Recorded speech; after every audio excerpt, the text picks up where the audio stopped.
한번 기도하고 말씀 나누도록 하겠습니다. 참 좋으신 하나님 감사드립니다. 지난 한 주간도 주의 언약 따라 말씀 따라 인도하여 주시고 오늘도 주의 보좌 앞에 우리를 부르심을 감사드립니다. 우리의 복잡한 생각, 분주한 마음을 우리 인생의 주인 되신 주님께 맡기고 우리의 모든 수고한 짐, 내 힘으로 하려고 했던 모든 짐들을 주님께 맡기고 주님과 함께 멍에를 매며 쉽고 되어지는 응답소로 들어갈 수 있도록 주님 인도하여 주옵소서.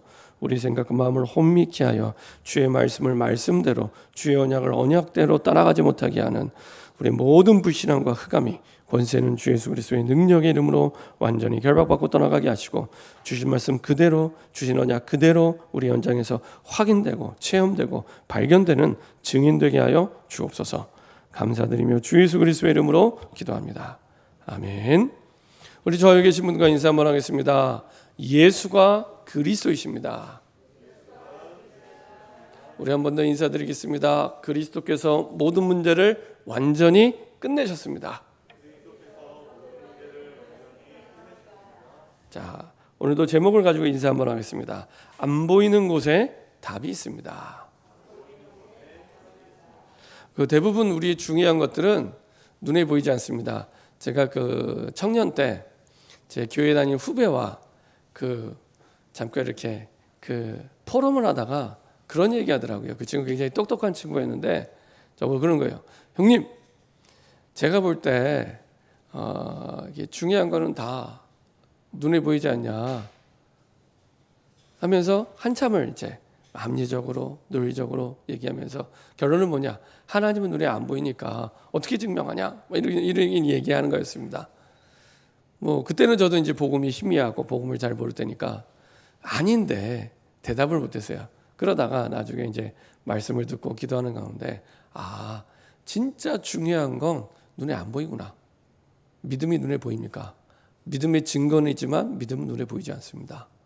그렇죠? 사랑 눈에 보입니까? 사랑은 눈에 안 보입니다. 근데 사랑의 증거는 눈에 보이죠. 소망 눈에 보입니까? 소망은 단어 자체가 안 보이는 미래에 대한, 하나님이 계획하신 안 보이는 미래에 대한 믿음을 가지는 게 소망입니다. 그렇죠? 다 눈에 안 보여요. 하나님 눈에 보입니까? 안 보입니다. 근데 중요한 건 우리가 결정하고 판단하고 계산할 때는 눈에 안 보이는 걸 계산에 넣지 않아요. 그래서 어려워지는 겁니다. 그래서 힘든 겁니다.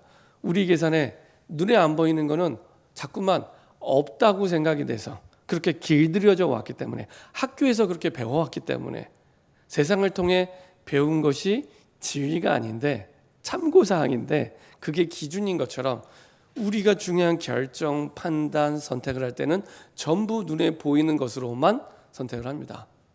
그러다 보니 사실은 중요한 응답 축복들을 다 놓치게 되는 거예요. 그래서 눈에 안 보이는 부분에 사실은 정말로 중요한 응답, 여기에 대한 답이 내려지지 않으면 우리가 중요한 선택 판단을 할 때 사실은 답을 못 찾습니다. 내가 정말로 중요한 결정을 해야 되고 판단을 해야 될 때 답을 찾지 못합니다. 그렇죠? 제가 지난주에도 우리 친척 가운데 아프신 분이 계십니다. 암 환자, 갑자기 암이 발병된 분이 계셨어요. 그래서 이제 그분과 통화하면서 제가 한 가지 말씀드렸습니다. 우리 말씀 몇 주째 계속 나누고 있잖아요. 예배. 그 가운데서도 예배 때 주시는 말씀, 이걸 꼭 붙잡으셔야 됩니다. 예배 때 주신 말씀. 어느 정도 붙잡으면 되냐? 내 암이, 내 병이 생각이 안 날 만큼, 내 병이 생각이 안 날 만큼 붙잡으면 됩니다. 그렇게 말씀드렸습니다. 이건 눈에 안 보이는 겁니다. 눈에 안 보이는 겁니다. 근데 지금 겪고 있는 병이 눈에 안 보일 만큼 하나님의 말씀을 붙잡으면 반드시 이 상황을 정복할 수 있는 힘이 생깁니다. 그렇게 말씀드렸습니다. 중요한 건 그게 잘 안 돼요. 그래서 사실은 가족분들이 같이 도와주셔야 됩니다. 이거를 해봐! 이렇게 해서는 죽었다 깨어나도 못합니다. 못하기 때문에 병들었거든요. 못하기 때문에 병든 겁니다. 중요한 건 함께 해야 됩니다. 함께. 가장 좋은 건 증인이 되면 됩니다. 그렇죠? 사도행전 1장 8절에 하나님 우리에게 설명자가 되라, 가르치는 자가 되라 말씀 안 하시고 증인이 되리라 이렇게 말씀하셨습니다. 하나님, 내가 증인 되기 원합니다. 나에게 힘을 달라고. 내가 증인이 되는데 내 힘이 전혀 필요치 않습니다. 증인이 되리라 이렇게 말씀하셨기 때문에 하나님이 원하시는 언약을 마음에 담으면, 하나님이 원하시는 말씀을 마음에 담으면 하나님이 증거를 주셔서 증인이 되리라 이렇게 만들어 가십니다. 그래서 우리가 연약해도 되고 부족해도 되고 모자라도 됩니다. 하나님이 역사하시는 데는 아무 상관없습니다. 중요한 건 하나님이 원하시는 그 언약이 나를 지배할 수 있도록, 그때부터, 아까는 제가 암만 말씀드렸는데 암을 정복할 수 있다면, 근데 지금 안 되는 거 있잖아요. 안 되는 거, 약한 거 있잖아요. 얼마든지 정복할 수 있습니다. 왜요? 마태복음 8장 17절 우리의 연약한 것과 병을 짊어지셨도다 이렇게 말씀하고 있습니다. 네가 신앙생활 잘하면, 기도 열심히 하면 내가 짊어지고, 아니면 안 하고, 아닙니다. 상관없습니다. 우리가 구원받은 하나님의 자녀가 되는 그때부터 이미 끝났습니다. 우리가 하나님의 자녀가 되는 그때부터 십자가에서 모든 문제를 완전히 영원히 단번에 끝내시고 우리의 모든 연약함 그리고 우리의 모든 질병을 짊어지셨도다. 그렇죠? 더 이상 거기에 우리의 마음 빼앗기지 말고 우리의 생각 빼앗기지 말고 증인으로 서서 세계복음을 할 수 있도록 끝내셨습니다. 지난 주간에도 그렇고 그전 주간에도 그렇고, 그래, 마태복음 8장 17절 야, 이거 옛날에도 봤는데 굉장히 마음에 담겨요. 그렇지, 우리 연약한 것 짊어지셨도다. 끝내셨구나. 우리의 질병 짊어지셨구나. 끝내셨구나. 그럼 병이 안 걸리냐? 아닙니다. 병 걸립니다. 병 걸릴 수 있습니다. 병이 걸려도 되고 안 걸려도 될 만큼 참 안식과 평안과 힘이 생깁니다. 그리고 병이 문제가 아니라 병 너머에 항상 예비되어 있는 세계복음화를 위한 하나님의 더 좋은 계획을 발견하게 됩니다. 우리 안 되는 거, 힘든 거, 연약한 거 모든 사람이 다 가지고 있습니다. 근데 그것 때문에 낙심하지 말고, 그것 때문에 고민하지 말고, 그것 때문에 갈등하거나 분쟁하거나 안식을 잃어버리지 말고 끝내셨다. 그리고 중요한 건 끝낸 정도가 아니라 항상 하나님이 더 좋은 계획이 준비되어 있기 때문에 하나님이 허락하신 환경입니다. 자, 그리고 나서 보니까 핍박 속에 답이 보이는 겁니다. 핍박 때문에 힘들어하는 게 아니라 핍박 속에서 답이 보이기 시작한 겁니다. 그래서 핍박을 받아도 기뻐하라고. 그렇죠? 핍박을 받아도 기뻐하라고 마태복음 5장에 말씀하셨구나. 그렇죠?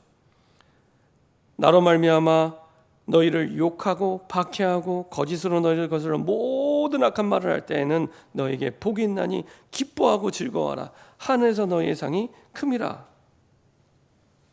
너희 전에 있던 선지자들도 이같이 박해하느니라. 핍박 속에 핍박을 허락하신 그 답, 이걸 통해서 하나님이 하나님의 나라가 무엇인지를 계속 말씀하십니다. 진짜 하나님의 나라가 무엇인지를 알겠죠. 우리가 복음이 뭔지를 알고 싶으면 먼저 복음이 없는 현장에 대한 눈이 열리는 게 첫 번째입니다. 복음이 없는 현장. 저도 어렸을 때부터 교회를 다니다 보니까 예배를 한 번도 빠지지 않고 열심히 최선을 다녔는데 복음이 잘 뭔지를 모르겠어요. 우리 가정의 사돈의 8점 가운데 무당도 없고, 불신자 상태에서 신음하는 사람도 없고, 어려워하는 사람도 없고, 그러다 보니까 그냥 복음이 나에게 복음되지 않고 아무것도 없어도 되는 것처럼, 아무 가치 없는 것처럼 세상이 더 좋아 보이고 가치 있게 보였습니다. 근데 어느 날 제가 복음을 받고 하나님의 자녀가 돼서 전도 현장에 가보니까, 하나님 떠난 현장을 가보니까 이거는 복음은 받아도 되고 안 받아도 되는 그런 액세서리 같은 게 아니구나. 이건 생명이구나. 생명과 결부된 문제구나 이거. 그래서 안 받으면 안 되는구나. 세상에 사는 모든 사람들이 이 복음이 아니면 안 되는구나. 복음이 없으면 이건 망하는 거구나. 모든 가치관이 다 바뀌었습니다. 교회를 다니면서도 돈이 좋지, 돈 있어야 돼. 세상을 다니면서도 공부 1등 해야지, 공부 잘해야 돼. 이게 가치관의 기준입니다. 그렇죠? 근데 복음을 알고 나니까 아니더라고요. 잘하는 게 나쁜 게 아닙니다. 착한 일 하는 게 나쁜 게 아닙니다. 그거는 상식, 기본. 그 너머에 복음을 붙잡지 못하면 우리는 기본도 하기 어려운 상태로 평생을 사단의 종노릇하며 세상의 종노릇하며 살아가게 됩니다. 그렇죠? 그리고 생각이 바뀌게 됩니다. 그러고 보니까 싫어하는 것 속에 답이 있더라고요. 많은 사람들이 싫어하는 것, 특히 내가 싫어하는 것 속에도 답이 있더라고요. 이게 예수님의 교훈이었습니다. 그래서 유대인이 거부하는데 계속 싫어하는 말씀을 하세요. 유대인이 거부하는 말씀. 그렇죠? 근데 유대인들에게는 이게 너무너무 싫은 거예요. 이 사람들이 예배를 안 드리는 게 아닙니다. 예배 잘 드리고 있습니다. 율법을 안 지키는 게 아닙니다. 잘 지키고 있습니다. 잘 지키는데 그냥 지키는 게 너무 심할 정도로 잘 지켜요. 600가지가 넘는 율법을. 근데 이 사람들 생각에는 믿어야 구원받는다는 말씀이 용납이 안 되는 겁니다. 믿어야 구원받아? 그런 게 어딨어. 율법을 지켜야 구원받는 거지. 똑바로 살아야 구원받는 거지. 이게 받아들여지지 않는, 싫은 거예요. 복음을 모르니까 믿어야 구원받는다는 것 자체가 내 입장에서 너무 억울한 거예요. 나는 지금까지 심할 정도로 600가지가 넘는 율법을 지켰는데 왜 쟤는 값도 없이 노력도 없이 어떻게 구원을 받아? 그런 일이 있을 수가 있어? 그거는 주인이 결정할 일인데 우리가 꼭 피조물이 주인인 것처럼 우리가 결정하고 판단하고 말하는 겁니다. 어떻게 믿어야 구원받아? 아무 노력도 없이, 아무 공로도 없이. 그게 말이 돼? 지켜야 구원받지. 지켜야 구원받지. 똑바로 살아야 구원받지. 그래서 문제가 생기면요, 전부 종교로 율법주의로 돌아갑니다. 저도 그렇더라고요. 저도. 제가 그 청소년부터 이제 학생회장, 교회에서 학생회장을 했는데 한번 수련회 갔습니다. 수련회 가기 전에 저희 그 중고등부가 한 80명 됐어요. 근데 그 가운데 노는 친구들 있잖아요. 노는 친구들. 미리 제가 얘기를 한 거예요. 예방 주사를 놔야겠다. 왜냐? 가서 물 흐리면 안 되니까. 물 흐리면 안 되니까. 그래서 제가 얘기를 한 겁니다. 불러서 친구들이고 후배들이니까, 야, 우리 이번에 1년에 한 번 우리가 중고등부 수련회를 간다. 근데 너희들이 가서 또 몰래 가서 담배 피고 담배 냄새 술술 풍기고 그래서 또 너희들 모여서 술 마시면 되겠냐. 평상시 하는데 이해한다. 근데 우리 수련회 때는 하지 말자. 제가 얘기를 했어요. 했을까요? 안 했을까요? 집에서 새는 바가지 밖에서 안 새겠습니까? 그렇죠? 수련회 첫날부터 개예배 드렸는데 개예배 드리고 나서 밥 먹고 나서 식구땡을 하신 거예요. 보통 이렇게 그 담배 태우시는 분들은 밥 먹고 나서가 그렇게 담배 맛이 좋답니다. 저는 잘 모르겠습니다. 저는 사실은 좀 피워본 적이 없기 때문에 그렇게 담배 기가 막히게 됩니다. 우리 친구들이, 우리 후배들이 교회에서 옛날엔 또 밥 먹을 때 그냥 밥 안 줬잖아요. 성경 구절 암송하고 줬잖아요. 성경 구절 암송하고 밥 먹고 그리고 나서 맛있게 담배 태우시고 이게 용납이 안 되는 거예요. 사람이, 인간이 어떻게 이럴 수가 있냐. 이러면서요. 제가 그때 담당 전도사님한테 따졌어요. 전도사님, 이럴 수가 있습니까? 아니 세상에 누가 평생 술 마시지 말고 담배 피지 말라 그랬어요. 1년에 한 번 있는 수련회 때 왜 와서 이것도 못 참냐고. 내가 친절하게 미리 얘기까지 했는데 이럴 수가 있습니까? 전도사님도 이제 할 말이 없으신지 그냥 듣고만 계시더라고요.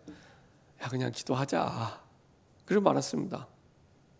시간 지나고 나서 보니까 야, 내가 복음을 모르니까 하나님의 뜻을 행한다고 하면서도 내가 사실은 율법주의로 내가 정죄를 하고 내가 주인인 것처럼 내가 하나님이 아닌데 정죄를 하고 있었구나. 그럼 그런 친구들일수록 오지 말아야 되냐? 와야 되잖아요.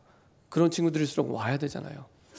기다려주고 기도해주고 도와줘야 되는데 그게 아니라 내가 막 똑바로 살아야 되는데 이게 기준인데 그거 진짜 기준 맞습니까? 내가 기준이라고 하는 그거 진짜 기준 맞습니까? 하나님의 말씀과 맞습니까? 복음과 정말 맞습니까? 저는 거의 대부분 아니었어요. 제가 저를 볼 때 거의 대부분 복음 아니더라고요. 살리는 게 복음인데 내가 못 참는 거예요. 내가 못 참아요. 이 사람이 회복되고 복음적이 되고 그런 거는 일단 두 번째, 내가 견딜 수 없는 거예요. 내가 그걸 보고 이 바리새인들이 갖고 있는 율법주의 종교라고 얘기합니다. 예수님이 하는 말씀이 싫은 거예요. 어떻게 공로 없이 노력 없이 우리는 600가지가 넘는 철저하게 노력으로 우리는 구원받는데 어떻게 그렇게 구원받아? 있을 수가 없는 겁니다. 근데 여기에 대해서 복음으로 답이 나지 않으면 사실은 진짜 중요한 상황과 문제 앞에서 답이 없습니다. 답을 찾을 수가 없습니다. 그 싫은 환경을 하나님이 허락하신 하나님에게 이건 묻지도 않아요. 한 번만 물어보면 됩니다. 하나님, 분명히 핍박이 오고 내가 싫어하는 환경인데 허락하셨잖아요. 그게 가족 간의 문제일 수도 있고 내 일과의 문제일 수도 있고 아니면 다른 선택의 기준일 수도 있습니다. 근데 하나님이 막을 수 있는데 허락하셨잖아요. 근데 우리는 나의 율법주의와 종교에 빠지다 보니까 하나님께 안 물어봐요. 문제가 해결되냐? 해결도 안 돼요. 그렇죠? 이게 다람쥐 쳇바퀴 돌듯 평생을 나를 붙잡고 그 틀 안에서 끌고 가는 겁니다. 그렇죠? 예수님이 사실은 친절하게 바리새인들이 이렇게 강팍하게 얘기를 함에도 불구하고 지난주에 말씀드렸죠. 유대인들이 잘 아는 가장 존경하는 위인인 다윗의 예를 들어서 지금 너희들이 하나님의 나라와 복음과 상관없이 율법주의에 빠져 있다는 것을 계속 말씀해 줍니다. 종교주의에 빠져 있다는 것을 계속 얘기를 해주고 있는 겁니다. 참 전 그거 볼 때 야 그렇구나. 100번 1000번 화를 내셨어야 되는데 그렇죠? 이렇게 하나님의 말씀을 가지고 설명을 해주시죠.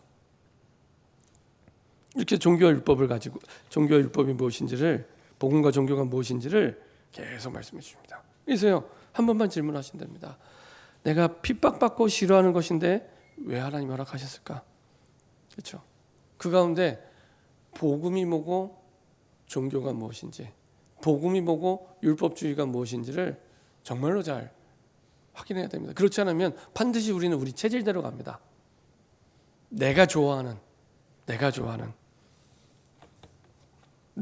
대로 가서 성공하냐? 아닙니다. 우리 말씀 한 구절 찾아보겠습니다. 사사기의 가장 마지막 장입니다.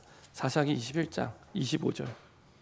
350년 동안 이스라엘 백성들이 원하는 사사를 보내줬음에도 불구하고 얼마나 사람들이 창세기 3장 속에 나 중심으로 살았는지.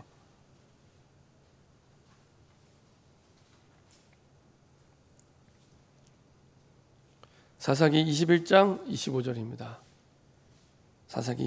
참 가슴 아픈 내용입니다. 350년 동안 14명의 사사를 보냈지만 그 마지막 절에 사실 이스라엘 백성에게는 비극과도 같은 성경 구절입니다.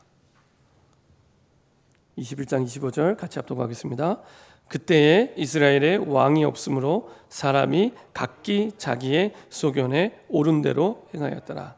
하나님의 말씀대로가 아니고 복음대로가 아니고 사람이 각기 자기의 소견에 옳은 대로 내가 오라. 한 구절이지만 이 안에는 많은 의미가 포함되어 있습니다. 내가 오늘 하면 어떻게 됩니까? 가정에 5사람 있으면 5사람 각자 자기 옳은 대로 하면은 늘 싸우는 겁니다. 늘 갈등하는 겁니다. 그렇죠? 내가 주인 노릇하게 되고 사단이 왕 노릇하면서 그 현장은 사단의 놀이터가 됩니다. 사단의 놀이터가 됩니다. 각자 자기의 소견에 오른 대로 나도 하나님 편에, 이 사람도 하나님 편에 서면은 원네스가 되는데, 그게 아니라 내가 보기에 이게 옳아, 그거 정말 옳은 거 맞습니까? 아니라니까요. 저는 99.9% 아니더라고요. 복음을 알아가면 그게 모든 부분에 있어서, 도덕적인 윤리적인 부분도 모든 부분에 있어서 복음이 아니더라고요. 나쁘다 그 얘기가 아닙니다. 복음이 아니더라고요. 그래서 예수님은 이 이스라엘 백성들의 기준, 수준, 표준을 바꾸길 원하는 겁니다. 기준, 수준, 표준. 기준이 나가 아니라 하나님께. 그래서 수준도 내 형편 따라, 내 능력 따라, 내 환경 따라가 아니라 하나님께. 수준의 말은 이제 능력을. 사람들은 선택할 때 내 능력에 맞는 만큼만 딱 그것만 생각합니다. 아닙니다. 하나님께. 표준, 인생의 목표도 하나님께. 이게 바꾸기 원하는 겁니다. 그래서 예수님이 계속 그 말씀을 하시죠. 금요일 때도 말씀드렸지만 사무엘 7장에 보면은 그 이스라엘 백성들이 생각한 것과 정반대 얘기를 사무엘이 얘기를 합니다. 뭐라고 얘기했냐면, 이스라엘 백성 볼 때 수백 년 동안 블레셋의 괴롭힘을 받아왔습니다. 그러니까 얼마나 이 블레셋을 생각하면 치를 떨고 괴로워하겠습니까? 우리나라는 일본의 36년 그 아픔, 지배를 받은 아픔을 갖고 있는데도 지금도 일본 생각하면 막 불매 운동을 벌일 만큼 한을 가지고 하잖아요. 이 이스라엘 백성에게는 블레셋이 그 이상의 존재입니다. 근데 복음을 가지고 기도하는, 하나님의 말씀을 그대로 믿고 따라가는, 그래서 그 말이 하나도 땅에 떨어지지 않는 사무엘이 뭐라고 얘기하냐? 블레셋 잘못 아니야, 이렇게 얘기합니다. 블레셋 잘못 아니야. 너희가 우상을 버리고 하나님 앞에 서면 하나님이 이기게 하실 거야. 이 얘기를 하십니다. 이게 이해되세요? 이해 안 되는 말씀. 근데요, 놀라운 사실은 이스라엘 백성들이 미스바 광장에 모여서 그 말씀을 이해하고 우상을 버리기 시작합니다. 그리고 약속된 사무엘의 말 그대로 블레셋이 기다렸다는 데 쳐들어왔죠. 제가 볼 때 그거는 이스라엘 백성들을 고통을 주려고 하나님 허락하신 게 아니라 이제는 보란 듯이 하나님이 어떻게 역사하시는지 증거를 보여주시려고. 그래서 이스라엘 사람의 손에 죽은 블레셋 사람보다 사실은 하나님의 역사로 말미암아 완전히 블레셋이 전쟁에서 망하게 됩니다. 싸우지 않고도, 이스라엘 백성들이 싸우지 않고도 이기게 됩니다. 이기는 정도가 아니라 블레셋의 빼앗긴 영토까지 다 회복이 됩니다. 예수님이 똑같은 흐름 속에서 핍박에 대해서, 싫어하는 것에서 말씀하시면서 이렇게 하나님 우리를 축복하시려고 기준을, 수준을, 표준을 하나님께 둬라. 하나님께. 자, 오늘도 13장에 예수님의 비유를 말씀하시면서 하나님이 원하시는 가장 중요한 가치에 대해서 말씀합니다. 첫 번째로, 대부분의 사람들은 복음과 전도의 축복을 잘 모르고 있습니다. 신앙생활을 하면서도 그러다 보니까 그 가치를 몰라요. 그러다 보니까 감사가 없어요. 내가 지금 예배드리는 것이, 기도하는 것이, 내가 복음 안에서 살아가는 것이 전혀 감사가 되지 않은, 매일 감사하고 또 감사하고 평생 감사해야 되는데 없이 살아가게 됩니다. 더더군다나 우리를 구하시는 목적은 전도와 선교와 세계복음화 때문인데 전도에 큰 관심이 없어요. 그냥 한번 내 인생에 지나가는 일쯤으로 생각을 합니다. 근데 중요한 건 복음과 전도를 모르면 내 인생의 중요한 응답을 다 놓치게 됩니다. 그러니까 내가 믿든지 안 믿든지 하나님은 복음 속에서 전도를 향해 모든 우리의 인생의 스케줄을, 여정을 인도하고 계십니다. 그렇죠? 근데 내가 복음을 모르고 전도를 모르면 사실은 내 여정 속에 응답의 스케줄을 다 넣어요. 핍박 속에 답이 보이는 게 아니라 핍박만 보이고, 싫어하는 것 속에 답이 보이는 게 아니라 싫어하는 것만 보입니다. 그러면서 중요한 응답을 다 놓치게 됩니다. 그래서 오늘도 이 놓치고 사는 유대인들, 그리고 따라오는 무리들, 제자들에게 예수님께서 복음과 전도에 대해서 하나님의 나라를 가지고 비밀을 말씀해요. 왜 비밀이냐? 어떤 사람은 알아들을 수 있고 어떤 사람은 모르기 때문에. 이 복음은 비밀입니다. 누구에게나 다 말을 하지만 알아듣는 사람이 있고 못 알아듣는 사람이 있습니다. 그렇죠? 전도는 비밀이니까요. 똑같이 다 얘기를 해도 알아듣는 사람이 있고 못 알아듣는 사람이 있습니다. 그래서 비밀이라고 얘기를 합니다. 이걸 하나님의 나라를 가지고 말씀하시죠. 하나님의 나라는 천국은 옥토에 떨어진 씨같이 큰 열매를 맺은 것 같습니다. 자, 우리 하나님 말씀 마태복음 13장 24절부터 30절까지 한번 같이 합독하도록 하겠습니다. 앞부분의 비유를 들고 그 비유에 대한 답을 예수님이 직접 말씀하십니다. 같이 한번 24절부터 30절까지 합독하도록 하겠습니다. 예수께서 그들 앞에 또 비유를 들어 이르시되 천국은 좋은 씨를 제 밭에 뿌린 사람과 같으니 사람이 잘 때 그 원수가 와서 곡식 가운데 가라지를 덧뿌리고 갔더니 싹이 나고 결실할 때 가라지도 보이거늘 집주인의 종들이 와서 말하되 주여 밭에 좋은 씨를 뿌리지 아니하나이까 그런데 가라지가 어디서 생겼나이까 주인이 이르되 원수가 이렇게 하였구나 종들이 말하되 그러면 우리가 가서 이것을 뽑기를 원하나이까 주인이 이르되 가만두라 가라지를 뽑다가 곡식까지 뽑을까 염려하노라 둘 다 추수 때까지 함께 자라게 두라 추수 때에 내가 추수꾼들에게 말하기를 가라지는 먼저 거두어 불사르게 단으로 묶고 곡식은 모아 내 곡간에 넣으리라. 하나님 나라에 대해서 옥토에 떨어진 그 씨에 대해서 가라지가 생겨도 결국에 그 옥토는 영원한 하나님의 나라 그 축복을 가라지와 상관없이 하나님이 응답을 주시고 축복하시는 거죠. 자, 하나님 나라는 겨자씨 같이 작은 것이나 큰 나무가 되는 생명운동입니다. 겨자씨 보신 적 있나요? 전 지금도 기억나는 게 제가 초등학교 때 저희 교회 그때 담임 목사님께서 이제 이스라엘을 갔다 오신 거예요. 성지순례를. 그러면서 뭘 갖고 오셨냐? 겨자씨를 갖고 오신 거예요. 겨자씨. 보여주시는데요. 정말 작아요. 우리 거의 쌀알보다 더 작아요. 그만큼 아주 작습니다. 근데 그게 나중에 큰 나무가 되고 거기서 또 열매를 맺게 되는 거죠. 근데 씨는 보이지만 나중에 씨가 커서 또 열매를 맺게 될 그 열매와 씨는 보이지 않죠. 안 보이는 부분을 가지고 얘기하는 겁니다. 그래서 보이는 거 판단하지 말고 앞으로 큰 나무가 돼서 생명운동이 일어날 그거를 보라는 겁니다. 하나님 나라는 누룩이 눈에 보이지 않지만 밀가루 전체에 퍼지는 것처럼, 그렇죠? 눈에 보일 만큼 누룩이 보이면 이미 전체 다 퍼진 겁니다. 그렇죠? 이게 복음운동, 전도운동, 말씀운동이 똑같습니다. 그렇죠? 우리가 지금 지역에서 기도 모임을 합니다. 이게 잘 안 보입니다. 눈에 안 띕니다. 근데 이게 구석구석 지금 그 세 군데만 생각하는 게 아니라 70군데 응답을 받아야 되는데 70군데 응답을 받아야 되는데 그렇죠? 구석구석 퍼지는 겁니다.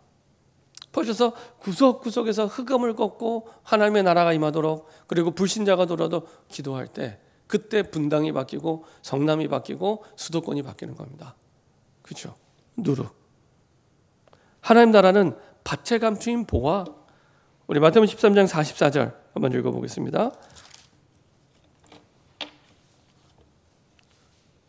13장 44절 같이 한 목소리로 합독하겠습니다.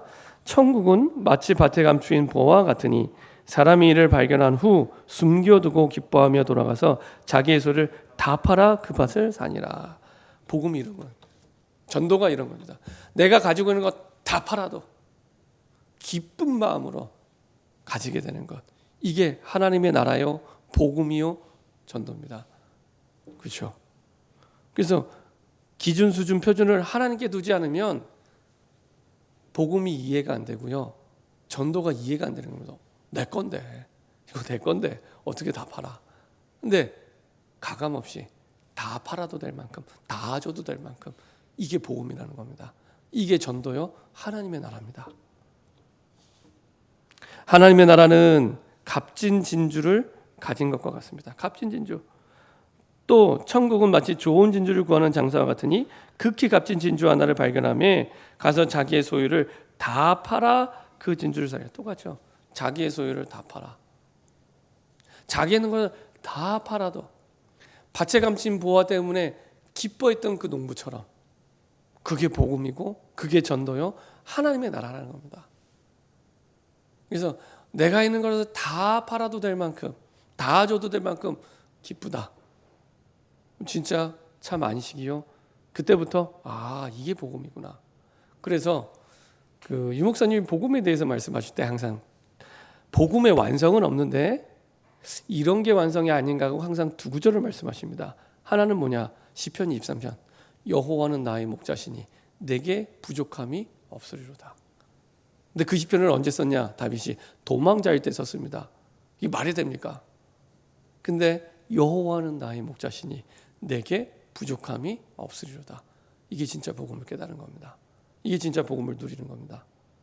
그리고 데살로니가전서 5장 16절, 17절, 18절 항상 기뻐하라. 쉬지 말고 기도하라. 범사에 감사라. 이것이 너를 향하신 하나님의 뜻이니라. 어떻게 항상 기뻐합니까?